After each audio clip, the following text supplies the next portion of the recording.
locations of plugging into our CAD. That's to provide us some resiliency in the event of an earthquake or any other significant incident which would make our primary dispatch center not operable. So that's the future of AVL. So all in, thank you for that. So all in with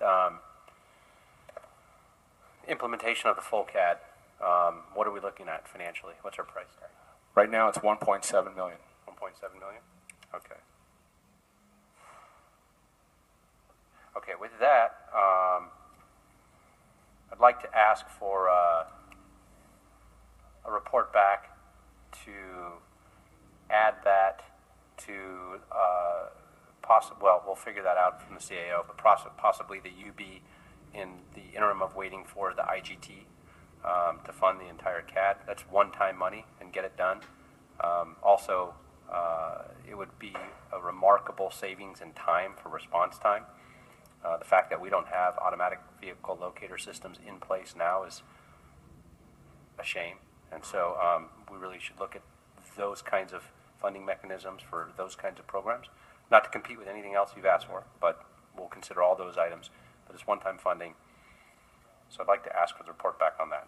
I would also like to ask if the OVB HQ is funded this year. And if not, where are we at, and how can we get it done here and now? Thank you for asking that, sir. The OVB is, it goes in alignment with our four-bureau concept, and we've made it work, but in the Valley, we're not at optimal efficiency because our assistant chiefs on platoon duty are housed separately from the Bureau Command Office, which is different than our central bureau. So what we'd like, we request is that we identify funding to support this effort. How much do we need?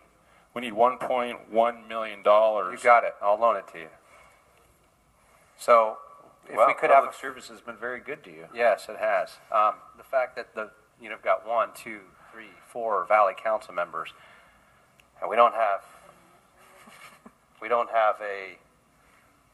an office for our Valley Bureau in the Valley is insanity. So I'd like it to the CAO to look at that and funding that, and if we can't fund it, I have a feeling we will this year.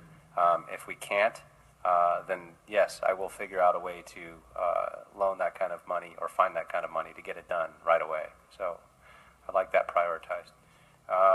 And on that point too, Mr. Englander, needn't necessarily be only a general fund expenditure. That's Again, right. This is a great opportunity for the use of, our CIEP or That's right. MICLA or any number of other sources. Yeah, But absolutely.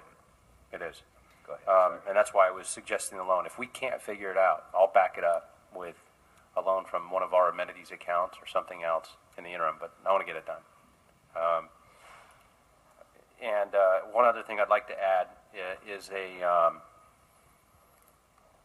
put this unfunded in the UB as well as an advanced provider response unit, an NPR, nurse practitioner unit for the Valley.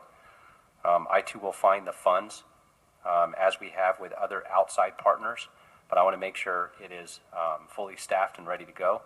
So I want to launch that this next fiscal year and have at least one in the Valley.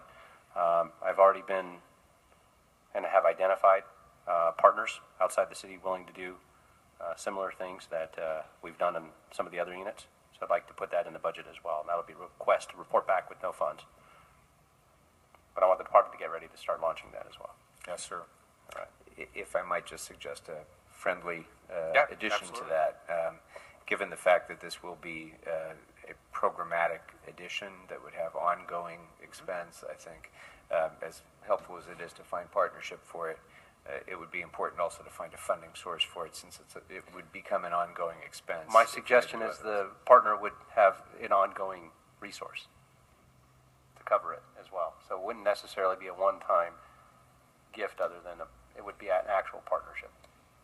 So we'll make sure we identify it that way as well. Just so that we're not spending ongoing expenditures with one-time, Right. benevolent. Not talking about and one certainly time, right. welcome money, but Absolutely.